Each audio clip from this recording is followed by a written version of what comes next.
The story of one of history's greatest leaders doesn't begin with a crown or in a palace. It begins with a death sentence. In this explainer, we're going to unpack the incredible journey of Moses, a man whose path from outcast to liberator would literally change the world forever. So our story begins in ancient Egypt. The pharaoh there was getting, terrified of the growing Israelite population.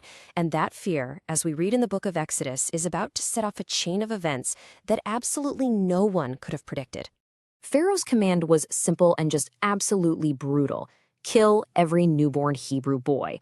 Now, this wasn't just random cruelty. It was a cold, calculated move driven by the fear that the Israelites might one day rise up and join Egypt's enemies. But in the face of all this terror, one mother, a woman named Jochebed, she refused to let fear win.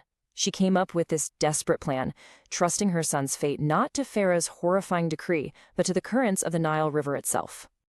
So how did this baby in a basket actually survive to become a prince?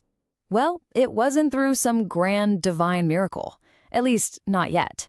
It was all thanks to the profound and incredibly risky courage of several heroic women. And this is a really key insight. God's plan here unfolds not with a lightning bolt from the sky, but through the courage of these four women. You've got the midwives, Shiphrah and Puah, who flat out defied a direct order from Pharaoh. You've got his mother, who created the plan, and his sister, Miriam, who watched from the reeds to make sure it worked. And then, incredibly, it's Pharaoh's own daughter who shows compassion and saves him. So Moses grows up living this total paradox. He's a Hebrew by birth, but he's raised with all the immense privilege of an Egyptian prince. This double life just shatters when, in a moment of rage, he defends a Hebrew slave by killing an Egyptian. Suddenly, his secret is out. His life as a prince is over, just like that.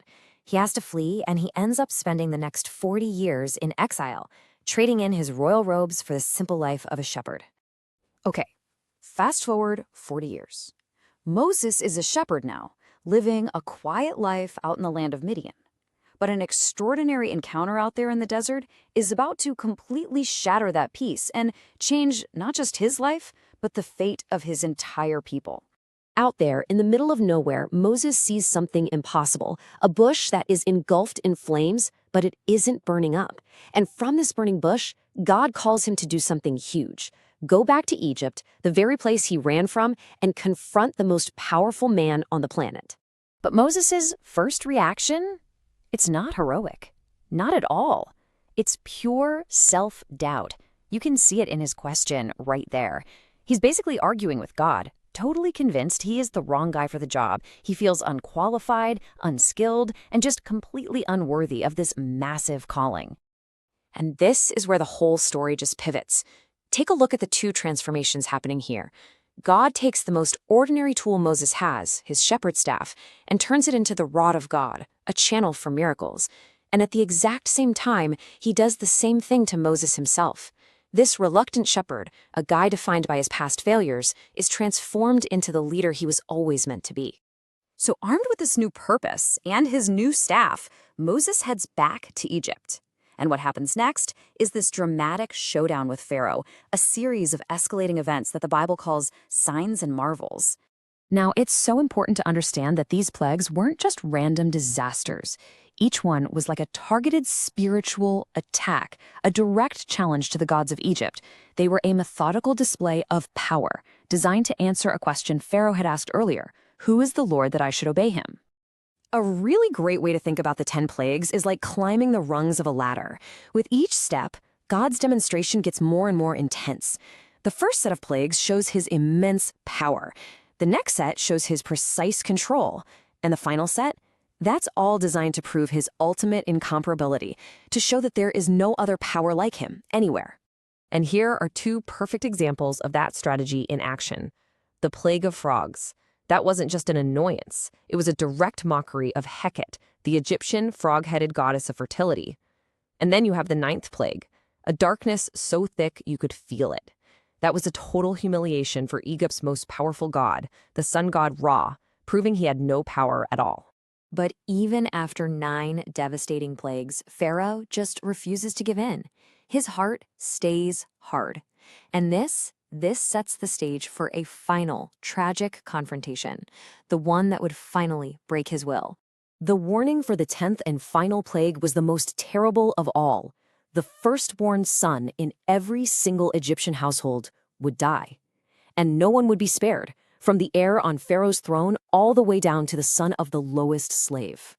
But God provided a way for the Israelites to be saved.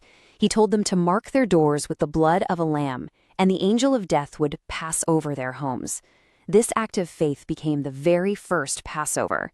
And as Egypt mourned its dead, a grief-stricken Pharaoh finally gave the command. The Israelites were free to go. But their freedom was, well, incredibly short-lived. As the Israelites were fleeing into the desert, Pharaoh, in one last act of pure, arrogant defiance, changed his mind. He gathered his entire army of chariots, the most fearsome military machine of the ancient world, and ordered them to pursue. And this led to an impossible situation. I mean, just picture it. The Israelites are totally cornered. Behind them, you've got the dust cloud from the world's fastest army. In front of them, the massive, impassable Red Sea. There was literally no way forward and no way back. Escape seemed impossible.